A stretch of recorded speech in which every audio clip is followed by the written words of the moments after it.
ओम शांति।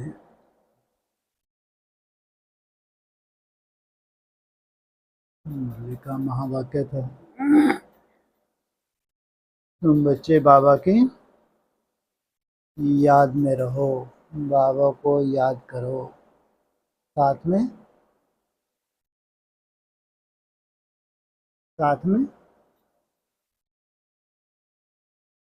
क्या बोलते हैं मुरली में? और तुम बच्चे बाबा को याद करो और साथ में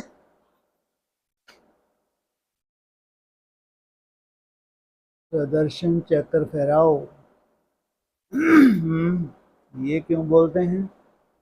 याद में रहो तो समझ आता है, उससे तो विक्रम विनाश होते हैं, लेकिन स्वदर्शन चक्र फिराओ किस लिए? हाँ, उसकी क्या जरूरत है?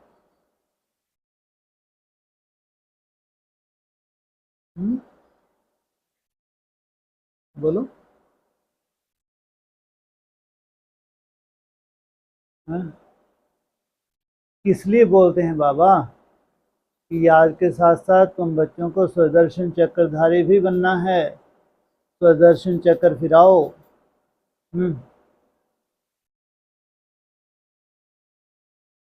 अभी तुम प्रैक्टिस कर रहे हो। अभी कितनी देर बैठे? 2 घंटे बैठे। कितना बोर होते हो? कभी अच्छा भी लगता है, लेकिन ज़्यादा समय बोर होते हैं, करने को कुछ विशेष लगता नहीं। मेरा बाबा मीठा बाबा प्यारा भी कंटिन्यू नहीं निकलता, ये तुम जानते हो। विजन की तो बात ही छोड़ो। फिर बीज रोप फंसता तो बहुत दूर की बात हो गई। क्या करना चाहिए? बीच बीच में स्वदर्शन चक्र फिराना चाहिए। क्या तुमको नशा चढ़े कि अगर ये चक्कर है तो ये तो फिर कुछ भी मेहनत नहीं है। अगर मैं इस चक्कर में जाने वाला हूं, अगर ये मेरा भविष्य है, तो ये कुछ भी मेहनत नहीं है। कोई आईएएस ऑफिसर है, आईपीएस है, डॉक्टर है, इंजीनियर है, उनको नशा कब चढ़ता है? क्यों इतनी मेहनत करते हैं? दिन रात मेहनत करते हुए बार बार याद करते कि मेरा लक्ष्य बहुत बड़ा है। जब लक्ष्य बहुत बड़ा है तो तपस्या भी बहुत बड़ी है। तो वो बोरिंग नहीं होगी। अगर रिवाइज करेंगे, अगर बीच बीच में चक्कर फिर आएंगे, अगर तुमको लगे तुम्हारा, अगर तुम्हारा नहीं है तो फिर याद करो, मन मनाभव तुम्हारे विक्रम विनाश होंगे, भावना का फल जरूर मिलेगा। अब तुम्हारा चक्र और उनका चक्र, कृष्ण के भी कितने रूप हैं? अरे कम से कम दुनिया के हिसाब से भी हैं, चलो 3 तो छोड़ो, 2 तो हैं। कौन कौन से हैं? एक 16 कला संपूर्ण और एक कलातीत। भगवान के रूप में किसको माना? जो कलातीत कृष्ण है, माना कलातीत अर्थात सब कलाओं से ऊपर उठ के निराकारी स्टेज में चले गए। कलाओं का भी बंधन नहीं है, नहीं तो कलाओं का यूज होता है। तो इन्होंने क्या किया? कलाओं से भी ऊपर उठ के क्या किया? ऐसा स्वदर्शन धारण किया जो अचूक है। तो उनको बना दिया भगवान श्री कृष्ण। कोई भगवान होते हैं क्या? है? देहधारी कोई भगवान हो सकता है? भगवान कौन हो सकता है? भगवान सदा ही निराकार होता है। भगवान की तो पहचान ही बताई है, जिसको सब माने, हिंदू हो, मुस्लिम हो, सिख हो, ईसाई हो, जिसको सब मान्यता दें उसको कहेंगे भगवान। जिसको सब मान्यता ना दें वो देवता हो सकता है, देवता में श्रेष्ठ हो सकता है, भगवान जैसा उसने स्वरूप धारण किया हो सकता है, लेकिन भगवान नहीं हो सकता। लेकिन हमारे हिंदू धर्म में कैटेगरी तो है। क्राइस्ट और कृष्ण की राशि मिला दी। अब जब तुम चक्कर फिराते हो तो सबसे पहले तुम शिववंशी ब्रह्मा कुमार कुमारी का टाइटल लेके चलते हो कि हमको बनना है श्रेष्ठ से श्रेष्ठ। श्रेष्ठ नहीं, श्रेष्ठ ते श्रेष्ठ। श्रेष्ठ कितने होते हैं पूरे विश्व में? हैं जी? श्रेष्ठ होते हैं ये, श्रेष्ठ हैं, इनसे मिलो। श्रेष्ठ पूछ रहे हैं, श्रेष्ठ श्रेष्ठ नहीं। 9 लाख ये श्रेष्ठ आत्माएं हैं। जब तक 9 लाख की पॉपुलेशन ना हो तब तक पूरा सतयुग नहीं कहते उसको, ध्यान रखना। इसलिए साइंस को 100 वर्ष लगे हैं उसको डेवलप करने के लिए। उतना ही समय लगता है पूरे 9 लाख को पॉपुलेशन को होने के लिए, ऊपर से उतरने के लिए। जिनसे सृष्टि की शुरुआत हो उनको श्रेष्ठ नहीं कहेंगे क्या? नहीं श्रेष्ठ है वो? श्रेष्ठ है। फिर उन श्रेष्ठ में भी श्रेष्ठ वो हैं राजे महाराजे या जो प्रिंस प्रिंसेस हैं, उन 16,000 को कहेंगे ये हैं श्रेष्ठ ते भी श्रेष्ठ।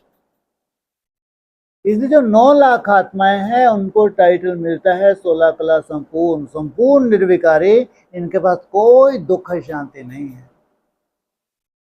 ये है रचना। और रचयिता माना कलातीत। इसलिए मुरली में 2 पॉइंट आए हैं। तुम बनते हो भगवान भगवती, तो तुम बनते हो देवी देवता। भगवान भगवती अर्थात रचयिता और देवी देवता अर्थात रचना। माना जो 16 कला संपूर्ण आत्माओं को जन्म दें उनके रचयिता कैसे होने चाहिए? कलातीत। कलातीत किस लिए?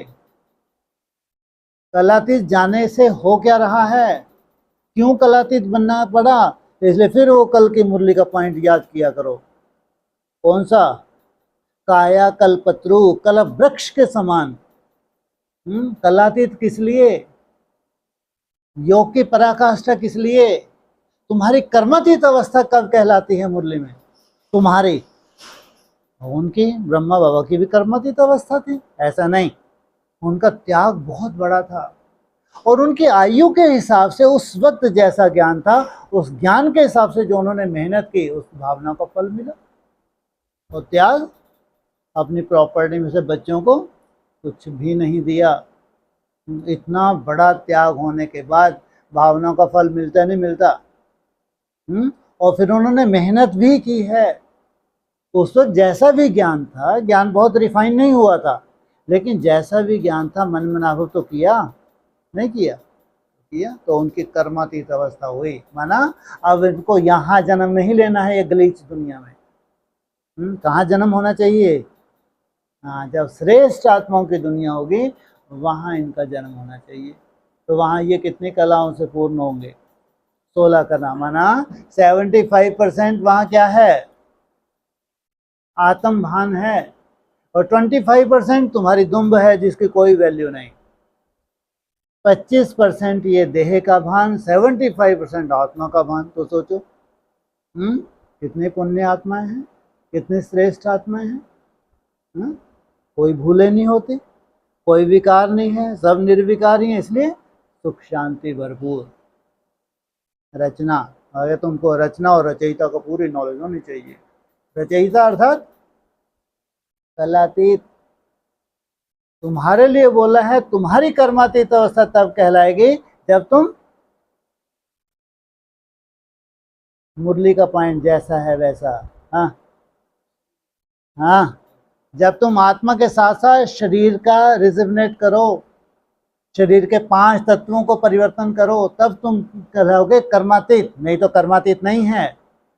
ये मुरली के महावाक्य हैं, साकार मुरली के। तुम्हारी कर्मातीत अवस्था तब कहलाएगी जब तुम्हारी आत्मा अपने शरीर को क्या करे? सतो प्रधान बनाए। कर्मातीत कब कहलाओगे? तो सोचो, ये है कलातीत, कल्पत्रु। कल वृक्ष के समान अविनाशी आत्माएं हैं। इनको टाइटल मिलता है शिव वंशी ब्रह्मा कुमार कुमारियां। वो हैं ब्रह्मा कुमार कुमारियां।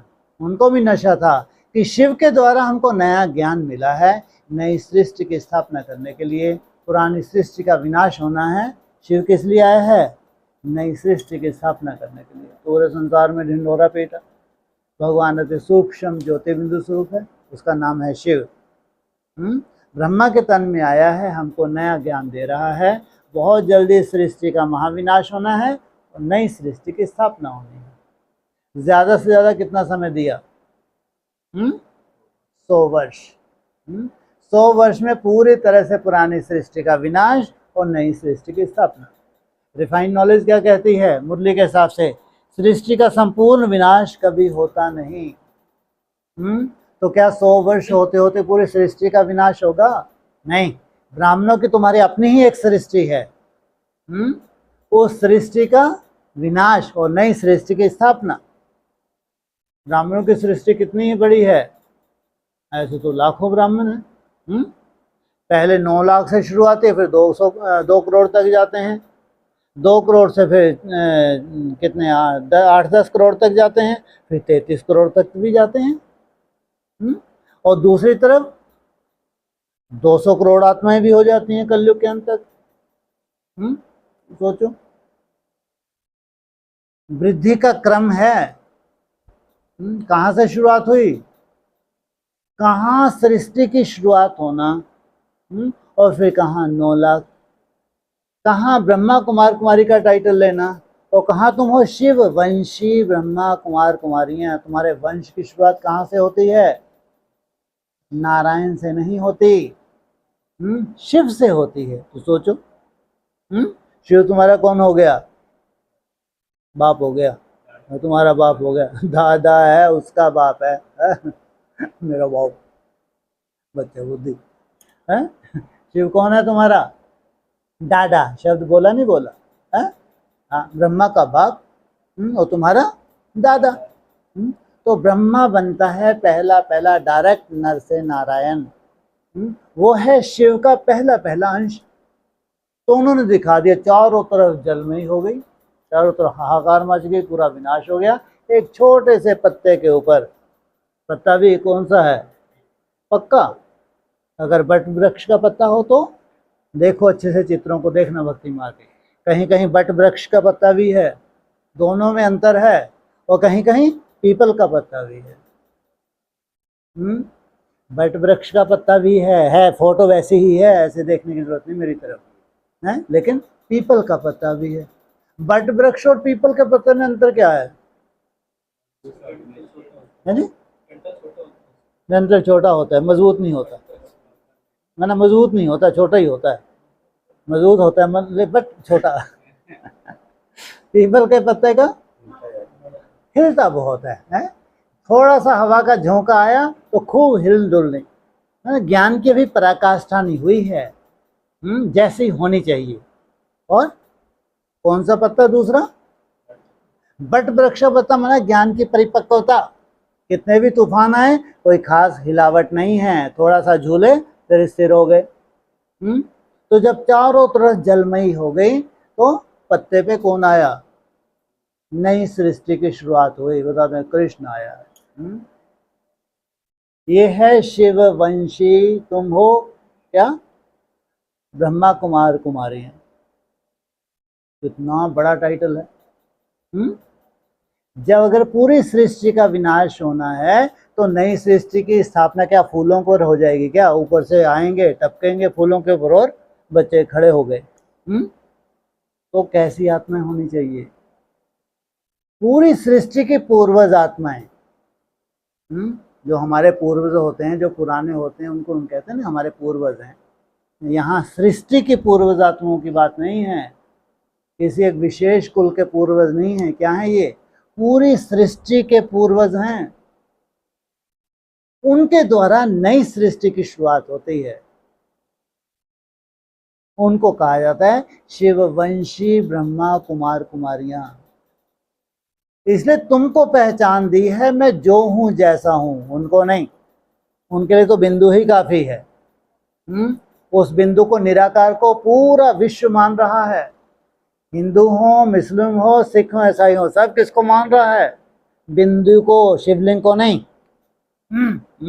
उस बिंदी निराकार को सब मानते हैं, लेकिन तुमको एक्यूरेट नॉलेज चाहिए कि अगर तुम आत्मा बन गए तो तुम मुझ परमात्मा को भी जान, अभी तो जानना है, फिर दूसरी रिजल्ट क्या है? केवल ज्ञान ही चाहिए, या और इससे आगे क्या है? उसको पहचानना नहीं है, है? पहचान कब होती है? जानना तो दूर से भी होता है, किसी ने आपको दे दिया, ज्ञान दे दिया, फला फला ऐसे ऐसे ऐसे ऐसे। पहचानोगे कब? जब सन्मुख होते हो। इसलिए जब तुम आत्मा बन जाते हो तो परमात्मा बाप को क्या करते हो? पहचान लेते हो। फिर तुम्हारे लिए वो बिंदी नहीं है, तुम्हारे लिए वो निराकार नहीं है जो सब धर्म वालों के लिए था। तुम्हारे लिए वो क्या हो गया? अकाल मूर्त। सिख धर्म फिर भी लास्ट का धर्म है तो सात्विक है, तो उन्होंने निराकार को क्या बता दिया? वो अकाल मूर्त है, वो अभोक्ता है, वो असोचता है, क्योंकि आखिरी धर्म है तो उसमें क्या है? प्योरिटी की पावर है। तो उनको ये टचिंग हो रही है कि निराकार बोल रहे हैं, निराकार, वो बोल रहे हैं अकाल मूर्त। अजीब है भाई। अकाल है माना काल नहीं खाता, लेकिन मूर्ति ऐसी कौन सी मूर्ति है? वो तो निराकार तो माना निराकार, ज्योति माना ज्योति, वहां मूर्ति का क्या रोल है? अगर ज्योति स्वरूप है, इतना सूक्ष्म है, निराकार है, जिसका इन आंखों से भी नहीं देखा जा सकता है, तो वो मूर्तिमान कैसे हो सकता है? तो सोचो। हाँ, अखंड ज्योति। तो लेकिन सिखों ने फिर भी बोला अकाल मूर्त, वो निराकार, माना वो निराकार है लेकिन वो मूर्तिमान है। क्या है वो? ऐसा नहीं कि नहीं है। और बाबा भी क्या कहते हैं? मैं नाम रूप से न्यारा नहीं हूं, मेरा नाम भी है तो रूप भी है। बिंदी ये कोई रूप है क्या? है? अरे इसको कोई रूप कहेंगे? पहले अपनी आत्मा को तो जानो।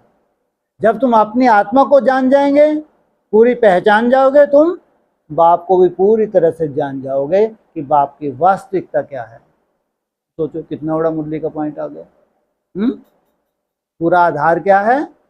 स्वयं को जानना। उन्होंने बोला भगवान क्या है? अकाल मूर्त। मुरली में क्या आया?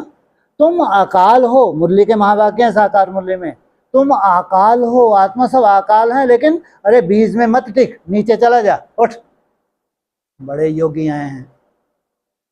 हाँ, तुम सब अकाल हो लेकिन मूर्तिमान नहीं हो। मुरली के महावाक्य हैं। तुम आत्मा सब क्या हैं? सब आत्मा अकाल हैं, उनको काल नहीं खाता। आत्मा काल खाता है क्या? लेकिन मूर्त नहीं हो। ये मुरली के महावाक्य हैं। और फिर मुरली का महावाक्य अकाल तख्त तुम्हारा यादगार है। कहाँ? अकाल मूर्त कौन? निराकार। और तुम्हारा अकाल तख्त माना तुम्हारा ये जो तख्त है इसको काल नहीं खा सकता। इसलिए तुमको पहचान चाहिए किसकी? कल्प वृक्ष, उसकी आयु। तो काया कल्पत्रु तुमको करनी है। तो ऐसा कौन है जो अकाल मूर्त है और तुमको कैसा बना दे? क्या बना दे तुमको? अकाल तख्त। तुम्हारा ये शरीर रूपी तख्त को ये सृष्टि के 5 तत्व कितना भी उपद्रव मचाएं, कितने भी बीमारियां फैलें, कितने भी युद्ध छिड़ जाएं, कैसा भी वायुमंडल खराब हो, लेकिन रंचक मात्र भी तुम्हारे 5 तत्वों को कोई भी क्या नहीं कर सकता? नष्ट नहीं कर सकता। तब उसको कहेंगे क्या है ये? अकाल तख्त। अब क्योंकि तुमको कौन मिला है? अकाल मूर्त। उनको नहीं मिला है, वो कहते बिंदी बिंदी। सब धर्म वाले क्या बोलते हैं? भगवान निराकार बिंदी, भगवान निराकार। सब धर्म वाले एक ही स्वर में बोलते हैं। वो झूठ बोलते हैं क्या? सच बोलते हैं। लेकिन उनको बिंदी स्वरूप नहीं जाना उन्होंने। जो शिव बाबा ने तुमको इशारे में दे दिया, मैं नाम रूप से न्यारा नहीं हूं, मेरा नाम है शिव स्वरूप अव्यक्त ज्योतिर्लिंगम। फिर मैं कहाँ से आता हूँ, किस समय आता हूँ, पूरा तुमको बता दिया। दुनिया वालों को तो नहीं बताया, ब्रह्मा कुमारी को भी नहीं बताया, क्योंकि वो रचना है, रचयिता नहीं है। वो तो बिंदी रूप में समझ लिया और विश्व के समझा दिया वो सच्चाई है, वो झूठ नहीं है। लेकिन अधूरी सच्चाई है, देवताओं के लिए इतनी सच्चाई सफिशिएंट नहीं है। जब सृष्टि खत्म होने जा रही है, पूरी सृष्टि खत्म हो जाएगी, तो नई सृष्टि कैसे उत्पन्न होगी भाई? तो कुछ तो आत्मा हो जो कैसे सिद्ध हो जाएं? अविनाशी सिद्ध हो जाएं शरीर सहित। इनके शरीरों को कोई छुड़वा नहीं सकता। उनको पहचान चाहिए किसकी? वो अव्यक्त ज्योतिर्लिंगम की। कि अगर निराकार शिव उसका अस्तित्व है तो किसके द्वारा? वो लिंग के द्वारा। वो लिंग है, वो क्या है? वो अव्यक्त है। लिंग जरूर है लेकिन अव्यक्त है, व्यक्त नहीं है। वो अव्यक्त है माना इन आंखों से नहीं दिखता। तब तक, जब तक तुम व्यक्त हो तुम्हारे लिए वो अव्यक्त है, जब तुम अव्यक्त हो जाओगे तुम्हारे लिए वो व्यक्त हो जाएगा। तुम हो शिव वंशी ब्रह्मा कुमार कुमारी। इतनी थोड़ी सी आत्मा है जिनको ये पहचान चाहिए, जिनसे नई सृष्टि की शुरुआत हो। बाकी ये है नहीं है कि उन्होंने बोला कि बिंदी है, वो कुछ गलत बोला, वो भी मुरली का महावाक्य है। तो पूरा विश्व मानता है, सब धर्म मानते हैं कि निराकार है, उनको इन आंखों से नहीं देखा जा सकता। लेकिन तुम्हारे लिए एक कदम और आगे बढ़ के कि आत्मा केवल निराकार ही नहीं है, लेकिन आत्मा का स्वरूप है। हाँ, इन आंखों से नहीं दिखती है लेकिन है, उसका अस्तित्व है। अब तुम इतने सूक्ष्म ही नहीं हो तो कम से रट तो लो, मैं आत्मा, हाँ तुम भी आत्मा, फलाना भी आत्मा, ढिकाना भी आत्मा। कम से कम उनसे ऊपर उठे। देह को इतना महत्व नहीं दे रहे हो लेकिन भ्रुकुटी में आत्मा को महत्व दे रहे हो। लेकिन आत्मा बनना, शरीर तुम्हारा अलग दिखे और आत्मा अलग दिखे, कितनी बड़ी सिद्धि है। क्या हो जाए, कितने हो जाएं? ये दो हो जाएं, मैं और मेरा। मैं अलग हूं और मेरा शरीर अलग है, दोनों अलग दिखें। सोचो, उस वक्त तुम्हारा अस्तित्व है, काल्पनिक नहीं है कि उड़ के मैं ऊपर पहुंच गया और वहां से मैं अपने शरीर को देख रहा हूँ। ये कल्पना है, कल्पना। लेकिन ये जब प्रैक्टिकल स्वरूप लेती है तब ये कल्पना नहीं होती, तब तुम पूरी तरह से होशो हवास में आत्मा रहते हो और शरीर तुम्हारा अलग होता है। इसलिए तब कहेंगे मैं और मेरा। मैं कौन हूँ? आत्मा, और ये है मेरा शरीर। इसलिए बाप ने वो शिववंशी ब्रह्मा कुमार कुमारी तो आते से ही प्रैक्टिस कराई। तुम देह नहीं हो, आत्मा हो। क्या हो? तुम देह नहीं हो, आत्मा हो। तुमको बार बार ये रिवाइज करना है और रियलाइज करना है कि मैं देह नहीं हूँ, मुझे वापस घर जाना है। और बिना देह को त्यागे या बिना देह को भूले वापस घर जा भी ना सके। दो ही कंडीशन है, या तो इस देह को त्यागो तो भी घर की प्राप्ति होगी लेकिन वो जड़वत, और या तो इस देह भान को त्यागो तो प्राप्ति होगी सर्वश्रेष्ठ जो नंबर 1 है। वो परम धाम की अवस्था में तुम किसके करीब जाते हो? वो अव्यक्त ज्योतिर्लिंगम के करीब जाते हो, वहाँ तुम परम धाम की स्टेज में रहते हो। सोचो कितनी बड़ी प्राप्ति है, छोटी है क्या? कितना बड़ा स्वयमान है। जब हम झुटके खा रहे हैं, अब बुद्धि चल ही नहीं रही, फिर बैठे, अब बैठना तो है। अरे उस वक्त क्या करो? तो दर्शन चक्कर फिराओ कि अगर हमारे से सृष्टि की शुरुआत होनी है तो हम कोई साधारण हो सकते हैं? साधारण तपस्या से क्या कोई ऐसा बन सकता है?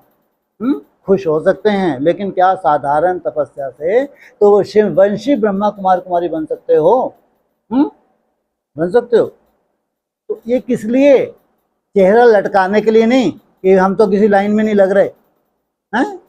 अरे प्रैक्टिस नीचे से शुरुआत होती है या बस तुम एकदम से जमदे जामदे हो जाता है? अगर तुम बीच बीच में ये रियलाइज करो कि हम साधारण नहीं हैं, हमको ये रियलाइजेशन करवाया जा रहा है कि तुम शिव वंशी ब्रह्मा कुमार कुमारी हो, तो सोचो कितनी मेहनत करनी है उनको, फिर वो थकेंगे। अगर बीच बीच में रिवाइज करते हैं तो रिवाइज करते तो पूरा चक्कर रिवाइज करो ना, केवल शुरुआत ही रिवाइज क्यों कि हम शिव वंशी ब्रह्मा कुमार कुमारी हैं, हो गया काम खत्म। शुरुआत हुई है, काम खत्म थोड़ी हुआ है। हाँ, अब तुम शिववंशी हो तो कहाँ हो? शिव के पास हो, संपूर्ण सिद्धि स्वरूप हो। फिर तुम नीचे आते हो। नीचे कौन से देवताएं ऊपर से उतरते हैं परम धाम से? 16 कला संपूर्ण देवताएं उतरते हैं। तो तब तुम कैसी कितनी कलाएं होती है तुम्हारे में? ऐसा नहीं कि नीचे आने से तुम्हारी कलाएं चली गई। अरे ये शरीर है, इस शरीर से संस्कार धारण कर लिए। वो संस्कार ऐसा नहीं कि नीचे आए सब कुछ भूल गए, क्या परम धाम था। अरे बुद्धू हो क्या? कोई एक्सीडेंट हो गया क्या? मर गए क्या? नया जन्म मिल गया कि सब कुछ भूल गए हैं? ये कायदा है क्या? बिल्कुल नहीं, कुछ भूले नहीं हो, सब कुछ याद है। और पूरा कलातीत स्टेज है तुम्हारी, कलातीत स्टेज है। और 16 कला संपूर्ण तुम्हारी रचना। अब तुम्हारी रचना का डाउनफॉल हो रहा है तो वो 14 कला में जा रहे हैं। रचना का डाउनफॉल हो रहा है तो 12 कला में जा रहे हैं। रचना का डाउनफॉल हो रहा है तो वो 8 कला के बाद ऐसी कमजोर रचना भी है जो और धर्मों में कन्वर्ट हो रही है। तो तुम क्योंकि कलातीत होके आए हो नीचे, तो एज इट इज कलातीत से तुम्हारा डाउनफॉल हुआ है, नहीं हुआ ऐसा नहीं। इतना डाउनफॉल हुआ है कि द्वापर युग तक तुम कैसे रहे, 16 कला तक आ गए कलातीत से। हाँ, ये ऐसा नहीं कि ये डाउनफॉल नहीं है, ये भी डाउनफॉल है कि परमात्मा स्टेज को छोड़ के धीरे धीरे तुम्हारी देवत्व की स्टेज कहाँ तक बनी हुई है।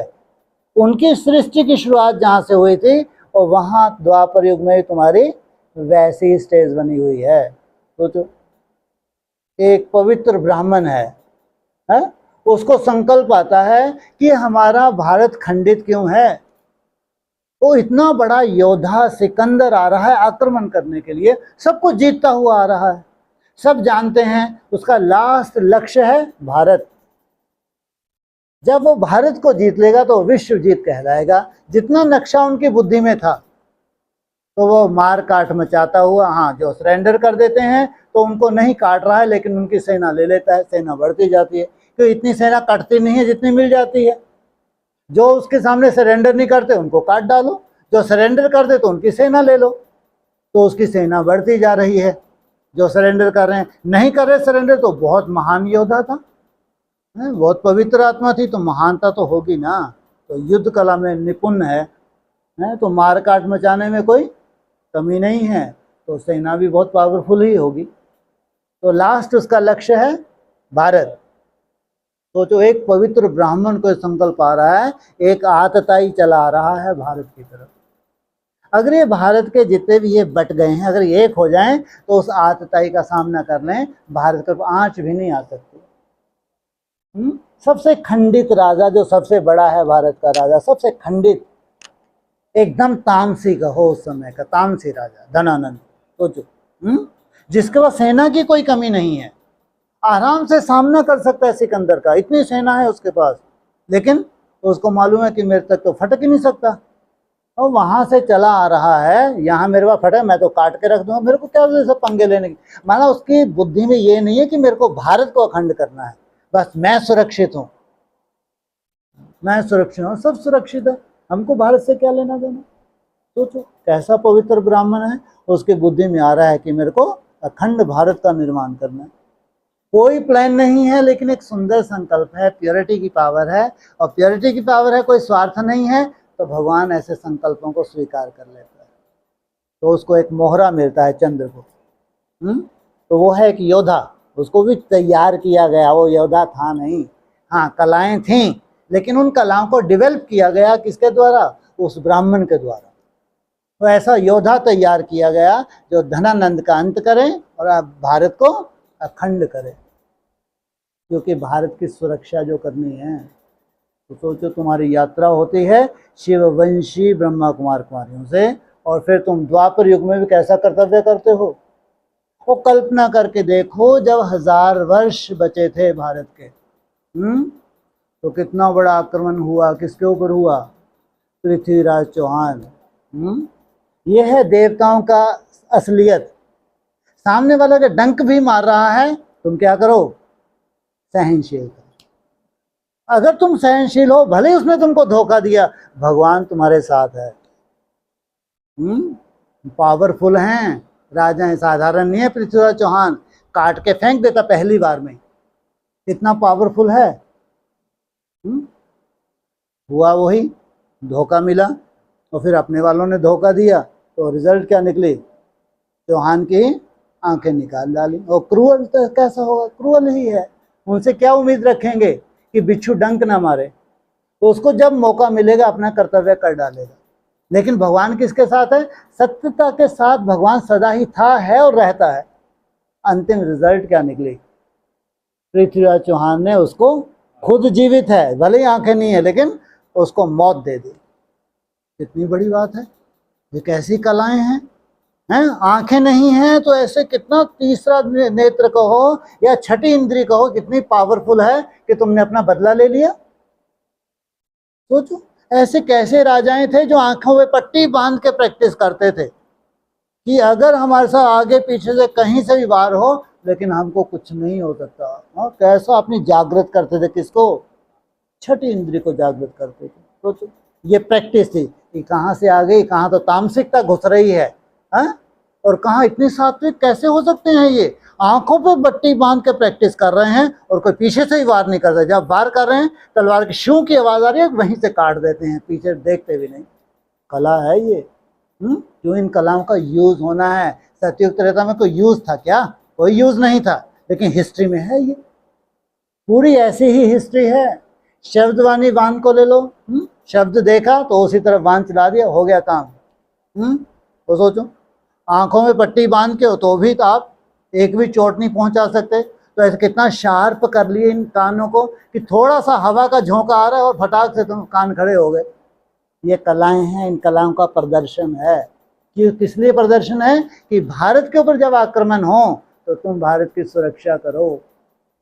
भारत को ये खंडित ना कर पाए, ये मुसलमान खंडित ना कर पाए, ये क्रिश्चियन खंडित ना कर पाए। भारत की कैसी समृद्धि जो है, भारत की जो संस्कृति है वो बची रहे। बचाया तो है, लेकिन अंत में क्या होगा? अटैक तो होंगे। 1000 वर्ष पहले मंदिरों को लूटना शुरू कर देते हैं, है ना? फिर 500 वर्ष पहले बाबर जैसे आते हैं, राज तो उनको भी करना है, क्योंकि मेहनत तो की है, मुसलमानों ने नहीं की तो मेहनत तो की है। कोई भी राजा ही ध्यान रखना 250-300 वर्ष तक की चली है, हाँ फिर वो चेंज होते गए, चाहे मौर्य वंश हो चाहे गुप्त वंश हो, फिर आगे तो छोटे छोटे रहे हैं, लेकिन उतनी मुसलमानों ने भी राजा ही, किससे जास्ती तो नहीं। बाबर से लेके लास्ट सबसे खतरनाक कौन था? औरंगजेब। और सोचो सबसे खतरनाक औरंगजेब, तो उनका सामना करने के लिए सूर्यवंशी आज भी मौजूद हैं। कहाँ मौजूद थे? हैं जी? सिख धर्म में मौजूद थे और मराठियों में मौजूद थे, और अरे यूपी में ऐसे राजा हुए जो जबरदस्त सामना किया है, झुके नहीं। कट जाएंगे लेकिन झुक नहीं सकते। ऐसे राजाएं हिस्ट्री में रहे हैं जिन्होंने औरंगजेब का सामना किया है, झुकने का कोई रोल नहीं। यूपी तरफ ऐसे ये वो थे, राजपूत थे राजाएं, हम झुक नहीं सकते, कट सकते हैं। तो ऐसा नहीं कि सूर्यवंशी गायब हो गए जब मुसलमानों ने अत्याचार शुरू, बिल्कुल नहीं। और उन्होंने चने चबाए हैं इसको, हालत बिगाड़ी है अपने अपने। जहाँ जहाँ भी उनका एरिया था वहाँ उसको ये हिम्मत नहीं थी। हाँ अब तुम्हारे पास इतनी वो फौज नहीं है तो कैसा युद्ध करोगे? छापामार युद्ध ही तो करोगे, या तो इतनी फौज हो तुम्हारे पास तो तुम युक्ति है ये, छुप छुप के क्या करोगे? काट डालोगे इनको। ताकत तो है, झुकने का संस्कार तो नहीं है कि तुम्हारे पास इतनी बड़ी फौज है, तुम तो पूरे कोई हमारे कुल को काट डालोगे, चलो ठीक है, हम काटोगे नहीं, कम से कम ठीक है हम तुम्हारी क्या स्वीकार करते हैं, अधीनता स्वीकार करते हैं। संस्कार ही नहीं है ये है तुम्हारी कलाओं का यूज, जो कलयुग के अंत तक तुम्हारी कलाओं को यूज किया है भगवान। तो फिर तुम्हारी राशि मिला दी क्राइस्ट और कृष्ण की। तुम्हारे तो कान खड़े हो गए जिस दिन क्या बोला, क्रिश्चियन के कितने जन्म होते हैं 2000 वर्ष में? अरे तुम्हारा ही कोई पुराना प्रश्न था जिसका उत्तर मिलने जा रहा था, नहीं सुना? 2000 वर्ष में क्रिश्चियन के 40 जन्म होते हैं। सोचो कितनी बड़ी बात है। अरे वाह, 2000 वर्ष में लगभग 40 जन्म। वो कुछ दिन के बाद मुरली में आ रहे हैं क्रिश्चियन के 50-60 जन्म। दो बातें हैं। क्यों? क्रिश्चियन सात्विक भी हैं, क्रिश्चियन तामसी भी हैं। वो क्रिश्चियन कितने तामसी होंगे जो राज को बढ़ा रहे हैं, दूसरों को अधीन कर रहे हैं और हथिया रहे हैं, चोर हैं ये। अच्छे खासे जो फल फूल रहे हैं, तो उनको क्या काटना और उनको अधीन करना, ये इनकी क्या है? फितरत है। तो इनकी दशा क्या होगी? जन्म अधिक लेने पड़ेंगे और सजाएं भोगनी पड़ेंगी। मुरली का एक बहुत सुंदर पॉइंट है, योगी है तो उसकी निशानी है जन्म अधिक, योगी है तो आयु अधिक जन्म कम, भोगी है तो जन्म जास्ती और आयु कम। ये मुरली का महावाक्य है। इसलिए हमेशा ही अखरता था कि 84 जन्म हमारे कैसे हो सकते हैं भाई, ये तो बहुत बड़ी सजा है। अगर 2000 वर्ष में हमको भी 63 जन्म लेने पड़ रहे हैं तो हमारी दशा कौन से क्रिश्चियन के समान है? वही क्रिश्चियन जिन्होंने 50-60 जन्म 2000 वर्ष में लिए हैं। वो सात्विक क्रिश्चियन भी तो हैं जो 40 वर्ष ले रहे हैं, सॉरी 40 जन्म ले रहे हैं, 40-42 जन्म। तो सोचो उनकी एवरेज आयु कितनी रही है, आप कल्पना करके देखो। सतयुग में तुम्हारी एवरेज आयु 150 वर्ष, त्रेता में 125, और फिर 180 वर्ष की एवरेज आयु, 75-80 वर्ष की कलयुग के अंत तक तुम्हारी आयु। इसलिए आज भी मेडिकल जो एडवांस जो ये वो है, साइंस ने जो रिसर्च की है, भारत की वर्तमान एवरेज आयु लगभग 78-80 वर्ष है आज भी। सोचो आप, तो कहाँ 63 जन्मों के अब कैलकुलेशन कर लो। वहाँ तो द्वापर युग में तो फिर भी ठीक रहे, क्योंकि 3 युग तो तुमको भगवान ने तिलक दे दिया था, ये तुम सुख भोगोगे। दुख कब भोगोगे? जब तुम ज़्यादा तामसी बन जाओगे, जब तुम बहुत कामी बन जाओगे, तो फिर तो दुख भोगना पड़ेगा। फिर तुम्हारे ऊपर मुसलमानों के अत्याचार होंगे। इसलिए जैसे ही 1000 वर्ष बचा, वहाँ से आक्रमण शुरू हो गए, आतताइयों के मुसलमान लूटने के लिए आए, और भारतवासियों को क्या हालत की। तो ये कर्मों की सजा होती है, ऐसा नहीं उंगली उठा सकते कि उन्होंने ऐसा किया। लेकिन सबके साथ हुआ क्या? जिनके साथ हुआ उनके कर्मों की सजा है। 3 युग का भगवान ने प्रॉमिस किया था, सतयुग, त्रेता, द्वापर युग। कलयुग का प्रॉमिस नहीं किया था, कलयुग नहीं। 3 हिस्सा सुख, 1 हिस्सा दुख। लेकिन दुख इतना भारी होगा कि वो सुख ऐसा लगे तो कुछ भी नहीं था भाई। वो सुख कुछ भी नहीं था, जाके दुख आपने 1000 वर्ष में इतना दे दिया कि त्राही माम हो गई। किस वजह से हुई? केवल मात्र किसकी देन है? काम महाशत्रु। ये राजाएं व्यभिचारी हुए, व्यभिचार फैला है तो प्रजा में भी व्यभिचार फैले। वैश्यालय अक्सर होते थे, हिस्ट्री में चले जाओ, बैक हिस्ट्री में चले जाओ, कौन सा ऐसा हिस्ट्री में 1000 वर्ष पहले, 1500, 2000 वर्ष, सब जगह वैश्यालय हैं, क्योंकि वहीं से इनका पतन होना है। सतयुग त्रेता में नहीं है, लेकिन जो हिस्ट्री मिलती है वहां से इनका पतन होना है भारतवासियों का। बाद में इनकी फिर आगे का खाल नोची जाएगी। तो ये भारतवासियों के पतन की कहानी। लेकिन वो भी तो भारतवासी हैं जिनके लिए बाप कहते हैं तुम्हारे लिए मैं आया हूँ। खास बोलते नहीं बोलते, तुमको लेने आया हूँ। तुमको तुम्हारे बिना घर सुना सुना लगता, सोचो कितने सुंदर होंगे वो। भगवान को भी घर सुना सुना लगे। कितने श्रेष्ठ भारतवासी होंगे जिनके लिए भगवान इस धरा पे उतरता है। कल्पना तो की जा सकती है, जब योग ना लगे तो कल्पना ही कर लो कि हम वो भारतवासी हैं जिनके लिए भगवान आया है।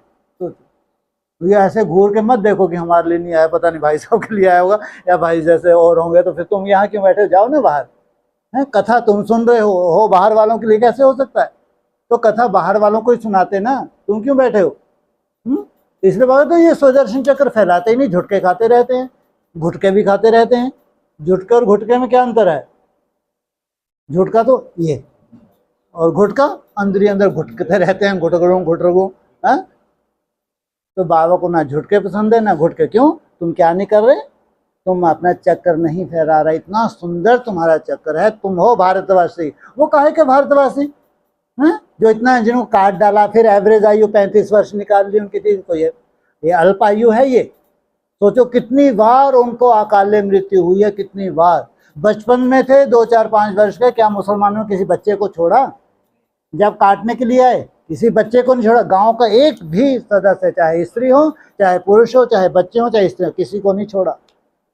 तो बच्चों को भी अकाले मृत्यु मिली है। सोचो आप, ये भारतवासियों की कहानी है, उन भारतवासियों की जो द्वापर युग से गिर गए, या तो कन्वर्ट हो गए, अगर तना में भी रहे। लेकिन सबसे बड़ा शत्रु कौन था? काम विकास सबसे बड़ा शत्रु था। तुम्हारी कहाँ ये भारतवासी गिरती कला वाले, और तुम भारतवासी क्या बोला तुम्हारे लिए? तुम चढ़ते हो और उतरते हो। सोचो, और क्राइस्ट और कृष्ण की राशि मिलाई, और तुम्हारे कितने जन्म हुए अगर राशि मिलाई? श्रेष्ठ क्रिश्चियन से श्रेष्ठ कृष्ण के कुल की राशि मिलाई जाएगी। और सबसे बड़ी बात, ये क्रिश्चियन निकले कहाँ से? ये यदुवंशियों से निकले हैं। कृष्ण का जो कुल था लास्ट में उनको कहेंगे यदुवंशी। वो यदुवंशी आज भूले भटके अपने को क्या कहने लगे हैं, यहूदी हैं हम। हाँ, क्यों ये कन्वर्ट होना है इन यहूदियों को आगे चल के। और वो एक भारत में बैठे हैं, जो भारत में बैठे हैं वो हैं यदुवंशी। हाँ, अलग अलग टाइटल उनका चेंज होता रहता है, बात अलग, लेकिन वो हैं यहूदी। अब यहूदियों को सबसे पहले जो कहते हैं पितामह इब्राहिम, यहूदियों में से ही था ना, तो उन्होंने बताया ये हमारे दादाजी हैं, क्योंकि उसके बेटे के जो बच्चे थे दो, उनसे निकले हैं। एक तरफ तो ये जितने भी इस्लामी हो गए कंट्री उन्होंने फॉलो किया, दूसरी तरफ यहूदी धर्म निकला। सोचो कहाँ से आ रहे हैं ये, वो यदुवंशियों से ही आ रहे हैं, वो यादवों से ही आ रहे हैं। और अपने को क्या कहलाया इन्होंने, वर्तमान समय हम क्या हैं, यहूदी हैं। फिर और आगे चले तो फिर कौन आया, क्राइस्ट आया। कहाँ से, यहूदियों से ही। जिसमें क्राइस्ट आ रहा है यहूदी उसको काट सूली, टांगो और खड़े हो जाओ, इसको जगाओ, बाहर चले जाओ, ऊपर घूम लो जाके। इतनी सुंदर कथा में भी सो रहे हैं, सोचे ऐसी मत मारी हुई है। वो भट्टी करने आए, घंटों बातें करते हैं भट्टियों में भी। सोचो इनका मोबाइल बंद है, तो हैरानी होती है, ये भाई भट्टी में आए घंटों बात करता है घर पे, तो सोएगा नहीं तो क्या होगा। इसको भट्टी कहेंगे क्या, इसको कहें तो भट्टा बैठाना ही कहेंगे, हैं। अरे घर में ही रहते, इससे अच्छा तो घर के ही समाचार लेने देने हैं। तो हाँ, कहाँ पहुंची कथा ये है। हाँ, ये क्रिश्चियन पे आगे घूम फिर अब आए। अभी नीचे भी जाना है यहूदियों को। वो जो हैं कट्टरपंथी, जो ये इस्लामी हैं, और उनमें से फिर नीचे कौन निकल रहे हैं, मुस्लिम निकल रहे हैं। आखिरी पैगंबर है वो, उसके बाद कोई पैगंबर हुआ ही नहीं। कौन सा आखिरी पैगंबर, मोहम्मद साहब आखिरी पैगंबर है। ये बोलते हैं हम सब इस्लामी हैं, जिनको काट पीट के मुसलमान बनाया। तुम क्या जानो इस्लामियों की हिस्ट्री है। ये वो जो कटमुल्ले हैं, जो कन्वर्ट हैं, इनको ज़्यादा नशा है हम इस्लामी हैं। अरे तुम इस्लामी नहीं हो, तुम मुस्लिम हो भाई। तुम्हारा तो वजूद कब से हुआ है, 1400 वर्ष पहले, जब का मार काट में चाहिए।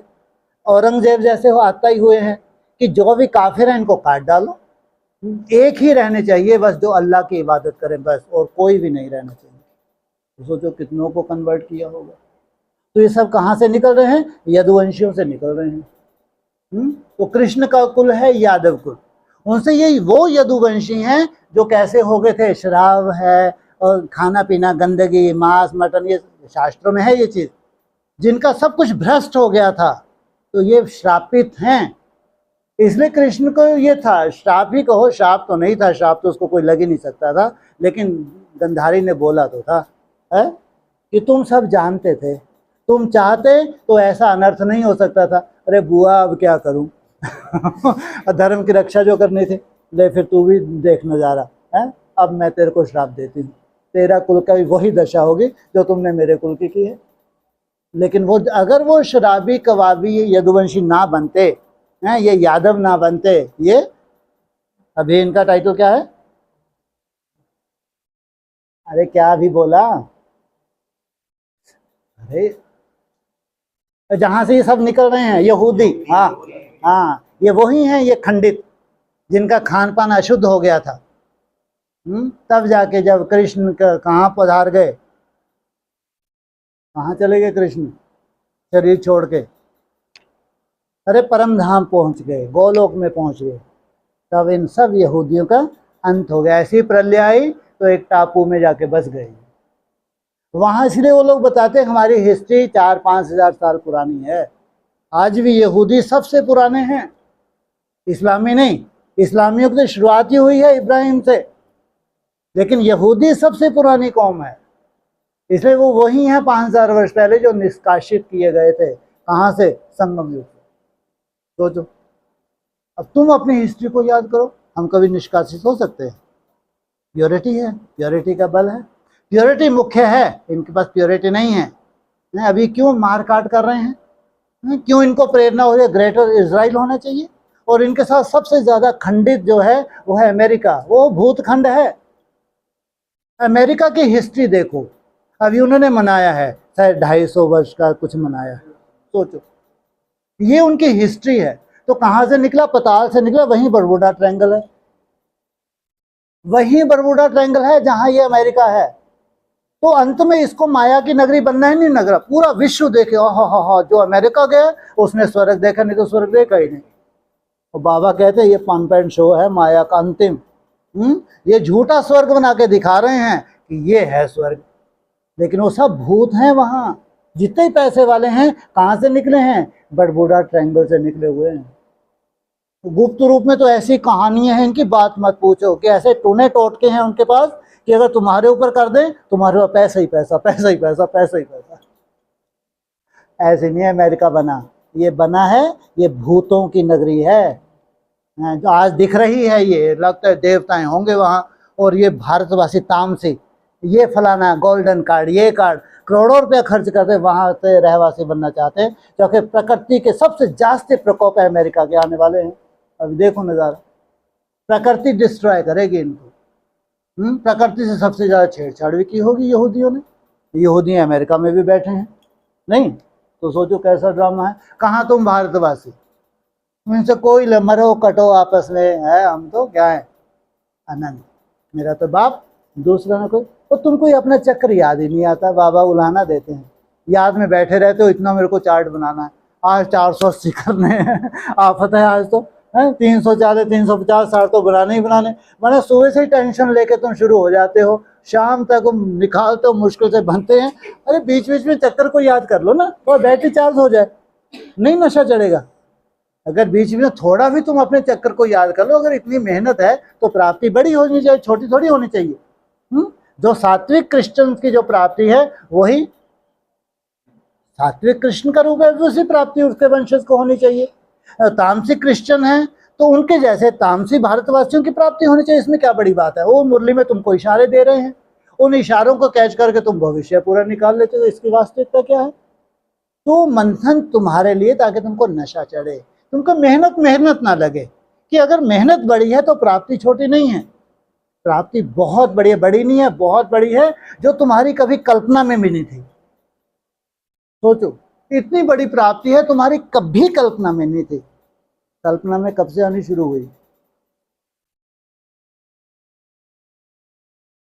अरे तुम्हारे पास जब से थोड़ा सा उजाले की शुरुआत है 2024 से तो तुम्हारे पास जब उजाला बढ़े तो तुम्हारा ज्ञान चेंज होगा। यो घिसा पिटा ज्ञान चलेगा, डमरू बमरू वाला चलेगा ना, डमरू है ना वो घिसा पिटा ज्ञान है। सब कुछ नई दुनिया में नया बताया है।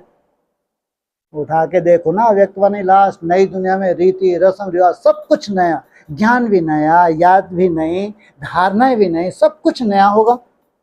तो उनकी हिस्ट्री ज्योग्राफी नहीं होगी, पुरानी होगी। उनकी हिस्ट्री का एक लाइन होगी, बाकी जो हिस्ट्री है तामसी ब्राह्मणों की, उनकी हिस्ट्री के रोज लाइनें आती हैं, वो काट के फेंक देंगे, ये तो कभी बोला ही नहीं। इसलिए तुमको कहते हैं जब ये ऐसी कोई खास बातें हैं तुमको विशेष मुरली का क्या नोट कर लेना चाहिए, डेट नोट कर लेनी है, उनके मुंह पे मार सको कि ये वो शुद्ध भारतवासी हैं जिनके लिए भगवान है, तुम्हारे लिए नहीं। वो जो शुद्ध भारतवासी हैं जिनके लिए सृष्टि की उत्पत्ति होनी थी, उनके लिए भगवान आया था, वो तुम नहीं हो भाई। तुम्हारे तो रोज पॉइंट रिपीट हो रहे हैं 84 का, तो तुम खुश हो। हमने 84 जन्म लिए हैं, कभी विचार ही नहीं किया इन तामसियों ने कि सोचो लास्ट की दशा हमारी 1000 वर्ष में जब हम 42 जन्म लेंगे तो कितनी बार हम कटेंगे। सोचो, क्योंकि तामसी है तो उनकी बुद्धि चलेगी ही नहीं, सात्विक आत्मा तो उनकी बुद्धि में आगे हो ही नहीं सकता, ये कुछ ना कुछ मिस्टेक है इसमें। ये तुम्हारी सात्विकता है, तुम कभी स्वीकार ही नहीं करते कि हमारे इसमें अगर जन्म होते हैं तो हम तो बहुत तामसी हैं भाई। 3 हिस्सा सुख दिया, 1 हिस्सा तुमको भी वालो खूब बर्फी लड्डू पेड़े खिला दे, फिर तुम्हारी सुताई कर रहे हैं। अगर तुमको पहले ही मानो बहुत सुताई होने वाली है, लेकिन 5 मिनट रहोगे सुताई है ना, और 15 मिनट तुमको खिलाएंगे। जैसे मरने वालों से पहले पूछते हैं ना, बोल तुम्हारी आखिरी इच्छा क्या है, क्या खाओगे, तो 15 मिनट तुमको भरपूर खिलाएं जो तुम्हारी इच्छा, फिर 5 मिनट तुम्हारी सिताई ऐसे तो भूल जाओ बोला बिना। तो ये इनकी ब्रह्मा कुमार कौर की हालत है इनकी। इसलिए बाबा अगर कहते अंधे की औलाद, अंधे उनको बुरा लगता है, लेकिन है तो सच्चाई। उन्होंने मुरलियों को रिसर्च ही कहाँ की है, उनका ब्रह्मा बाबा के मुख से निकल गया होगा। सोचो कहाँ तुम कहते हो कि ब्रह्मा के मुख से जो भी महावाक्य पत्थर की लकीर है, वो कहाँ तुम खुद ही बोलते मुख से निकल गया होगा, ऐसा तो है ही नहीं। तो तुम्हारे लिए नहीं है, भारतवासियों के लिए है। उनमें 100 मुरलियों में एक मुरली है वो भारतवासियों है, बाकी 99 मुरली तुम्हारे लिए हैं। और रिसर्च जब भी होगी तो उसमें एक को ढूंढा जाएगा जो सार है, या 100 में जो विस्तार है उसको ढूंढा जाएगा, फायदा नहीं।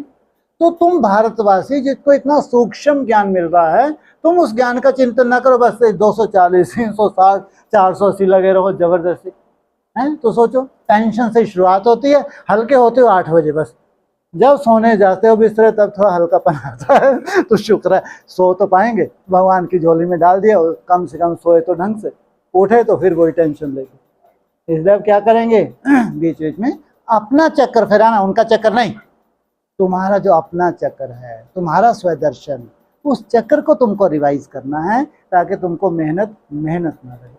सोचो कितने सुंदर हिस्ट्री ज्योग्राफी है तुम्हारी भी 84 जन्म की है, सोचो, और उनकी भी 84 जन्म की है। तुम्हारी हिस्ट्री ज्योग्राफी का रहस्य कितना है, और उनकी हिस्ट्री ज्योग्राफी कोई रहस्य वाली बात नहीं है, कैसे गा गा के सुना देते हैं, 8 जन्म 12 जन्म 21 जन्म 42 जन्म हो गया, काम खत्म। तुम्हारे को तो कोई यकीन ही नहीं करे। सोचो, वंडरफुल खेल है। क्यों? अगर तुम्हारे बीच बीच में तुम रेस्ट हाउस में या गेस्ट हाउस में नहीं जाओ तो तुम्हारी बैटरी तो निरंतर डिस्चार्ज होती रही, तुम कैसे सामना कर सकते हो।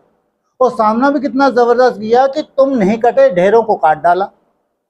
अजीब है भैया, ऐसी कैसी तलवारबाजी करते हो कलयुग के अंत में भी। हाँ, 300 वर्ष पहले भी ऐसी तलवारबाजी कैसे की कि ऐसे काट दिया गाजर मूली की तरह, जैसे लगा ही नहीं कि ढेर के ढेर मूल्य हैं, और नारा लगा दिया 1.25 लाख से 1 लड़ाऊं। उसको कैसे जिंदा दिल हैं ये, हैं, तो कैसी इनमें कला है, ये युद्ध कला है कि भारत की सुरक्षा करने के लिए ऐसी छोटी सी फौज है, लेकिन चने चबा रही है। तो ये है वो आत्माएं जो ऊपर पावर्स भर के नीचे उतरी है कि अब अत्याचार होने हैं, अब तुमको जाना है, अपने भारत की रक्षा करनी है। तो इसलिए बाबा कहते हैं तुम जन्म जन्मांतर हीरो पार्टधारी हो। क्या हो तुम जन्म जन्मांतर के हीरो पार्टधारी हो। क्यों ना हो भैया, जो तुमने संस्कारी है से भरे हैं। पूरा खेल वर्तमान संस्कारों का है। जैसे संस्कार तुमने भरे हैं वैसे ही पूरा ब्रॉड ड्रामा तुम्हारा संस्कार के अनुसार ही चलने वाला है, और कुछ नहीं। ये है तुम्हारी पढ़ाई, इसमें कहीं भी दूर दूर तक कोई आशीर्वाद कृपा नहीं है। तुम्हारे लिए कहते हैं, नहीं तो ब्रह्मा को है तो आज दूसरों के ऊपर आशीर्वाद कृपा। जैसे कोई बड़ा तपस्वी नहीं, पैसे वाला है, करोड़पति है, वो थोड़ा सा आगे बता दे, बहन जी मेरा बिजनेस का नुकसान हो रहा है, बैठे योग, खुद भी बैठेगी योग में, दूसरों को बिठाएगी। और उसका नुकसान हो गया तो भी कोई बात नहीं, फायदा हो गया तो फिर कितना सारा धन मिलने वाला है। सोचो कैसे तामसी बुद्धि हो गए हैं कि तामसी आत्माओं के लिए योग लगा रहे हैं। कोई सेठ बीमार है या कोई भी बीमार है, राइट हैंड है, तो उसके लिए योग रख रहे हैं। सोचो कहाँ बुद्धि चले गई, जाना कहाँ था और कहाँ चले गई है। कहाँ स्वयं नष्ट होकर बाप का बनना था, कहाँ और बुद्धि बड़े बड़े परिवारों में लटकती जा रही है। भले अलौकिक परिवार बना तो भी इतना विशाल कर लिया कि सब में बुद्धियां लटक रही हैं कि एक भी स्टूडेंट हमारे से दूर ना हो जाए। सोचो तो कहाँ बाबा कह रहे डिटैच होके मेरे पर। इसलिए ये भारतवासी की कहानी है। 2 भारतवासी, एक सीढ़ी के अंदर है, एक सीढ़ी के बाहर। सीढ़ी के बाहर है, उनको दिखाया ऐसा स्लाइट सा उनका है, कार्व तो है लेकिन स्लाइट, ऐसे प्रकाश में उड़ते हुए शिव वंशी ब्रह्मा कुमार कुमारियाँ। एक वो भारतवासी ऊपर से उतरे, कलाएं कम होते होते एकदम कलाहीन हो गए। सोचो वंडरफुल है। वो कहाँ बोला तुम 84 जन्मों के बाद पतित होते हो, तो मैं आता हूँ ऐसे पकड़ के तुमको पतित कर दिया हो। क्योंकि अब मेरे को जो आना, ये चिल्ला रहे हैं, ये मर रहे हैं, इनको बचाना है, और तुम वैसे के वैसे ही खड़े हो तंबूरे जैसे हैं। तो कितने ताले लगा दिए, 7 ताले लगा दिए। क्यों? किस लिए? कि इनको उतारना है, कि इसको मेरे को आना है। सोचो आप, कहाँ भारतवासी इतने पवित्र आत्माएं 84 जन्मों के बाद। सोचो वो भी किस लिए, आओ बहुत समय हो गया, अब इनका कल्याण हो। कितना वंडरफुल ड्रामा है। और तुमको ये ड्रामा याद ही नहीं रहता, तो झुटके खाते रहते हो, घुटके खाते रहते हो। अब तो नहीं ऐसा करोगे ना।